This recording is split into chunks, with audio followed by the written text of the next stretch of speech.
अगर आपके घर में भी एसी चलता है और कई कई घंटों तक लगातार एसी चल रहा है तो सावधान हो जाइए। वो बम की तरह फट सकता है, आपकी जान ले सकता है, घर में आग लग सकती है।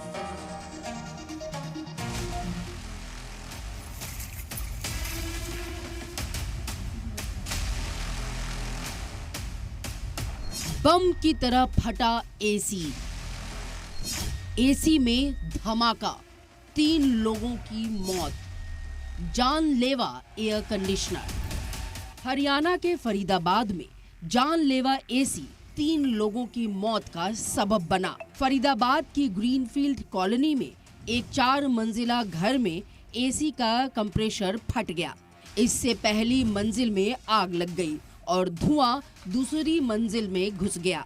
सेकेंड फ्लोर पर एक ही परिवार के 3 मेंबर्स की मौत हो गई, जबकि परिवार का पालतू कुत्ता भी इस हादसे में झुलसकर मर गया। जानलेवा एसी से जहां माता पिता और उनकी बेटी की मौत हो गई, तो बेटे ने खिड़की से कूदकर जान बचाई। पुलिस ने तीनों लाशों को पोस्टमार्टम के लिए बीके अस्पताल भिजवा दिया है। ये 2-2:30 बजे करीब पता चला था कि आग लगी है। मेरी दादी ने बताया था कि आग लगी है, बाहर जाओ। तो हम लोग आग बुझा रहे थे, तब तक पता नहीं था, हमें लगा बिल्डिंग खाली होगी। बाद में चिल्लाने की आवाज़ आई, ऊपर बचाओ, तो हम लोग सब ऊपर भागे। सुबह करीब 3 बजे मकान मालिक के एसी में शॉर्ट सर्किट हो गया और कंप्रेसर फट गया। इससे मकान के एक हिस्से में आग लग गई। इसका धुआं दूसरी मंजिल में घुस गया। जिस मकान में आग लगी, मृतक सचिन कपूर अपने परिवार के साथ मकान की दूसरी मंजिल पर किराए पर रहते थे, जबकि पहली मंजिल में मकान मालिक रहते थे, जिनके घर के एसी में आग लगी। मकान के अंदर सचिन कपूर, उनकी अहलिया रिंकू कपूर, बेटी सुजान और बेटा आर्यन सो रहे थे। धुएं से उनका दम घुटने लगा और घबराहट में सभी लोग छत की तरफ भागे, लेकिन छत का गेट बंद होने के सबब तो वहां से नहीं निकल पाए और वापस कमरे में लौट आए।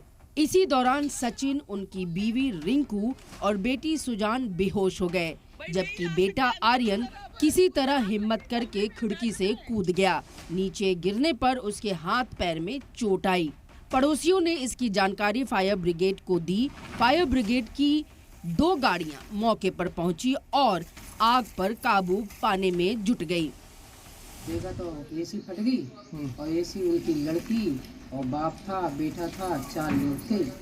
तो बेटा तो कूद के भाग गया था, तो बेटी, माँ और बाप धुआं से उठ के मर गई। सुबह 4 बजे के आसपास इनका एसी फट गया। एसी का जो कंप्रेसर था वो फट गया, जिस कारण पूरी बिल्डिंग में धुआं हो।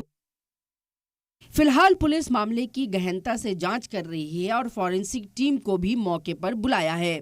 अफसरान ने लोगों से अपील की है कि इलेक्ट्रॉनिक आलात का इस्तेमाल करते वक्त एहतियात बरतें और खराबी के इशारे मिलने पर तुरंत उनकी मरम्मत कराएं। ब्यूरो रिपोर्ट, सलाम टीवी।